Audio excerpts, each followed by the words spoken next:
নমস্কার বন্ধুরা, মাসিমার ঘরের টুকিটাকি থেকে আজকে দই কাতলা করে দেখাচ্ছি। দেখো যেভাবে করি সেটা। কড়া বসিয়ে দিলাম, এবার কড়াটা গরম হয়ে যাক, তখন এতে তেল দিয়ে দেবো। আর এখানে নিয়ে নিয়েছি কাতলা মাছ, আমি দু পিসেই করছি, এইরকম দুটো মাছ আছে, সেটা দিয়ে করে দেখাচ্ছি। এবার এতে কড়াটা গরম হয়ে গেছে, কড়া ধুয়ে পরিষ্কার করে রেখেছিলাম।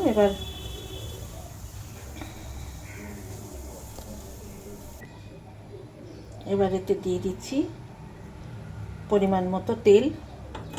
তেলটা গরম হয়ে গেলে ছেড়ে দেবো মাছ। তেলটা গরম হওয়ার জন্য দিয়েছি,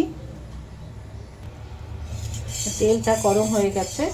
এবার আঁচটা কমিয়ে দিলাম, দিয়ে এবার একে একে মাছ আমি দিয়ে দেবো।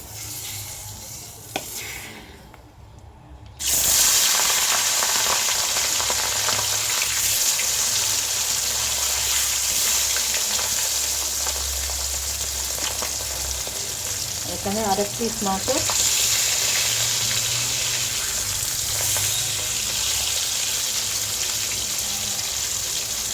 দিয়ে দিলাম।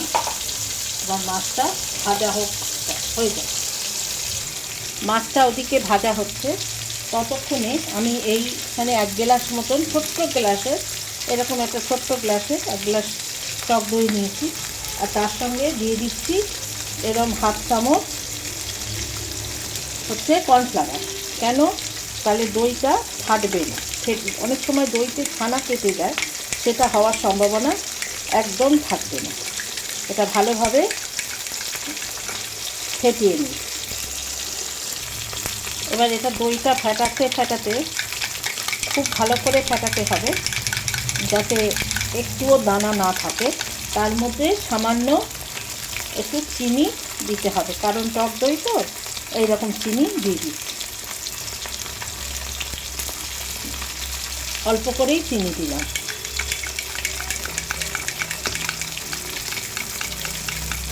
এবার ভালো করে টক দইটা ফেটিয়ে নিই। এদিকে মাছ ভাজাটা চলছে। এবার আঁচটা কমিয়ে দিয়ে এবার ধীরে ধীরে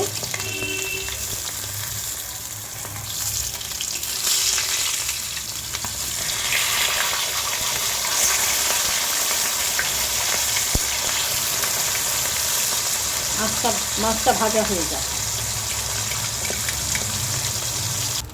এখানে দুটো মাছ আমি ভাজা তুলে নিয়েছি।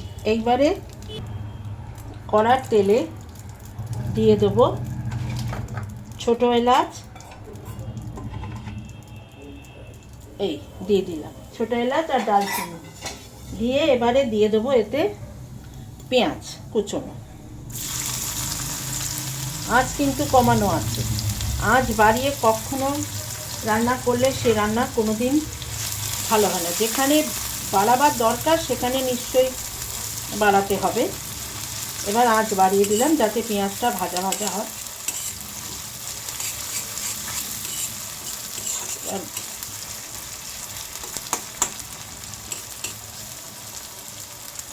ভাজা হয়ে যাক।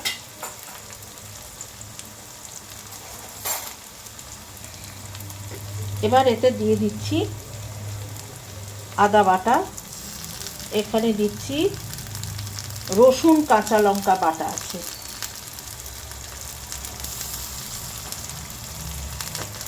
রসুন কাঁচা লঙ্কা বাটা দিয়ে ভালো করে কাঁচা ভাবটা যতক্ষণ না কাঁচা গন্ধটা চলে যাবে ততক্ষণ এরকম একটু নাড়া দিতে থাকবো।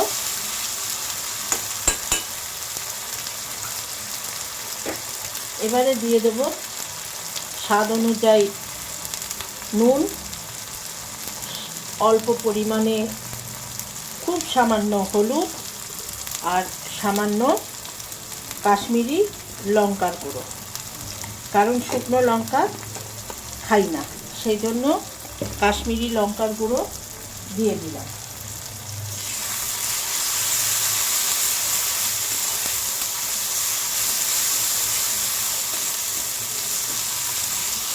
এবার ভালো করে কষা হয়ে যায়।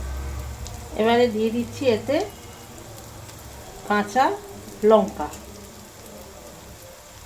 প্রথমেই একটু বলেছি রসুনের সঙ্গে কাঁচা লঙ্কা বাটা দেওয়া আছে, সেজন্য অল্প করে এই 2-3টে লঙ্কা চিড়ে দিয়ে দিচ্ছি।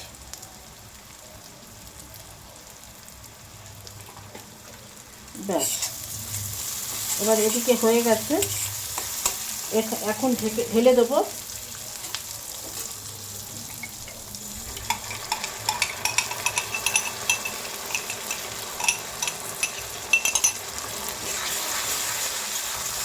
আঁচ কমানো আছে।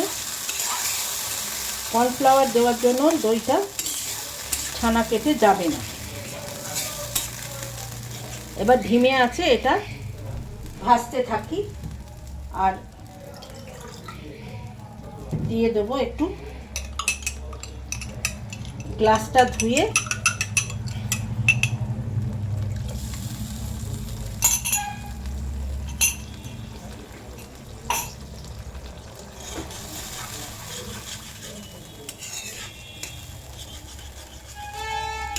খুব সহজ রান্না আর প্রচণ্ড টেস্টি হয়।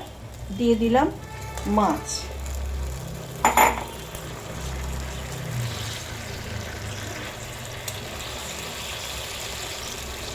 মনে হচ্ছে ঘন হয়ে যাবে তাড়াতাড়ি, সেই জন্য আর একটু জল দিলাম, জালে মাছটা একটু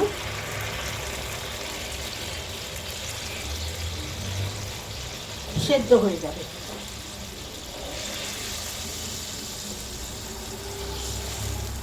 এবার মাছটা একটু ফুটে যাক।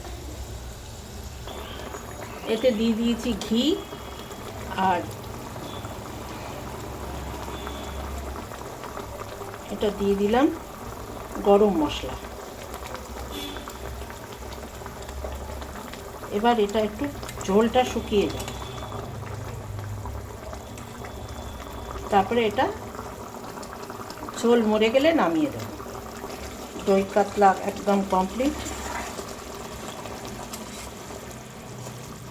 এবার নামিয়ে আপনাদের দেখাচ্ছি।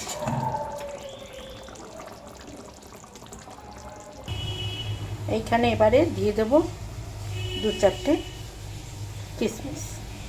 ব্যাস, আর কিছু দেবার দরকার নেই। কমপ্লিট আমার দই কাতলা।